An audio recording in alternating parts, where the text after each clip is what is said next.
শবে বরাতের রাতে একত্রিত হয়ে রাতভর ইবাদত করা ও পরদিন রোজা রাখা কতটুকু শরীয়ত সম্মত?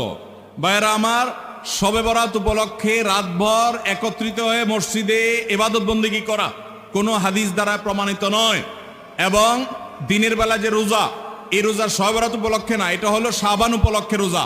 এই রোজা হলো আইয়াম বীজ উপলক্ষে রোজা। নবী করিম সাল্লাল্লাহু আলাইহি ওয়াসাল্লাম শাবান মাসে এমনি বেশি বেশি নফল রোজা রাখতেন, সেই হিসাবে আপনিও রাখবেন। আবার আইয়াম বীজ 13, 14, 15 রোজা রাখতেন, সেই হিসাবে রাখবেন। আপনি আল্লাহর ক্ষমা, এই রাতে আল্লাহ তাআলা বান্দাকে সাধারণ ক্ষমা ঘোষণা করেন, হিংসুক ছাড়া, মুশরিক ছাড়া। এই রাতের এই ফজিলত পাওয়ার জন্য আপনি চেষ্টা করলে সেটা ভালো, আল্লাহর কাছে ক্ষমা লাভের চেষ্টা করবেন, কিন্তু বেদাতি কোনো পন্থায় না। অনেকে বলে যে এত রাকাত নামাজ, অমুকটা অত সূরা এত রাকাতে পড়তে হবে, এগুলা মন গড়া কথাবার্তা, এগুলার কোনো ভিত্তি কোরআন হাদিসে নাই। আবার অনেকে মনে করে হালুয়া রুটি খাইতে হবে, আতশবাজি করতে হবে, আলোকসজ্জা করতে হবে, শবে বরাতকে কেন্দ্র করে যা হয় তার বেশিরভাগ